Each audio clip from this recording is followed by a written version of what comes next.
There should be some kind of universal law that if you're gonna get sick on a work day, it should happen in the middle of the day so you can leave, and not at the end of the day so you both exhaust yourself and feel terrible. Today's feature is Do-Over by John Acuff, or Acuff.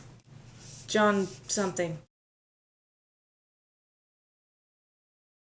This might be shorter because it is in the wisdom of reality. Because it is this isn't going to be a shorter review because I'm just going to fumble my words like crazy because I'm not feeling well.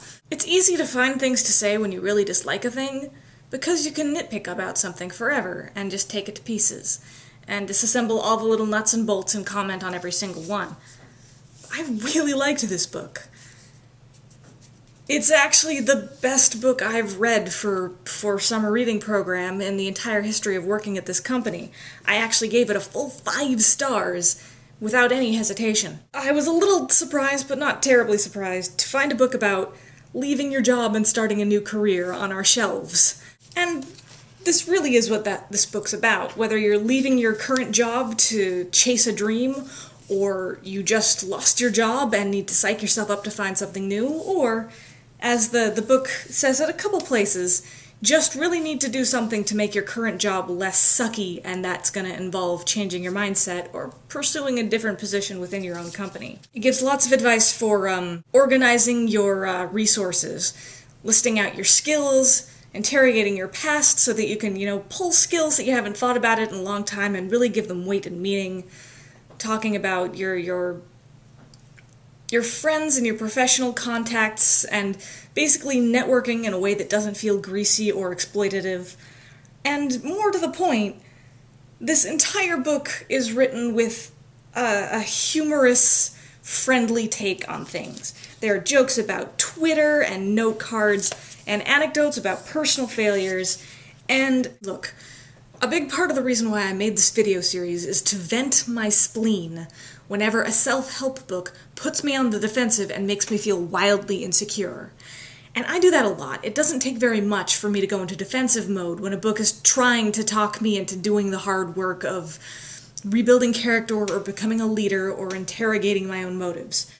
And this helps me interrogate my own motives. I can talk out my anxieties in a place where most of my coworkers aren't gonna hear it come through. But Do-Over is really good about finding all of those bear traps in your brain that go, oh my god, I have no skills, I've never worked another job, or I kinda don't have any friends, what professional contacts are you talking about?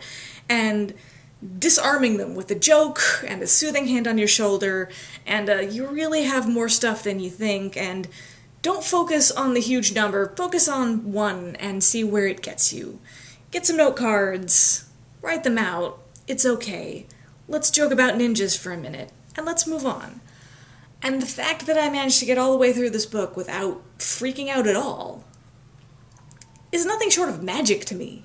This is a book where the voice itself was completely on point with me, entirely exactly what I would need. And while I don't plan to leave my job and find the prospect still terrifying, this is the book I'm gonna want at my side when I do.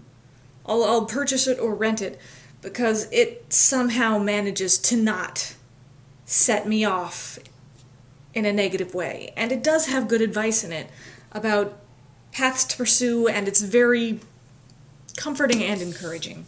So yeah, if you, like me, are a crazy person and are worried about the various terrifying things that come with trying to find a new job, then you could do a lot worse than checking this out. I don't know if the voice is going to connect with you the same way it does with me. That's very personal, I'm guessing, but you can do a lot worse than someone who's kind of funny and kind of fun, and peppers the book with odd little illustrations that I kind of didn't even notice because I was reading so fast for a while. Look, a drawing of a table. Worth a try. Good solid advice, very encouraging.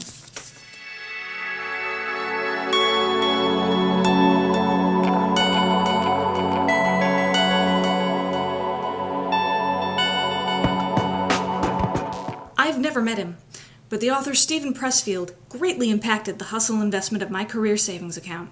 I would never have been able to finish my first book without the encouragement of his book, The War of Art.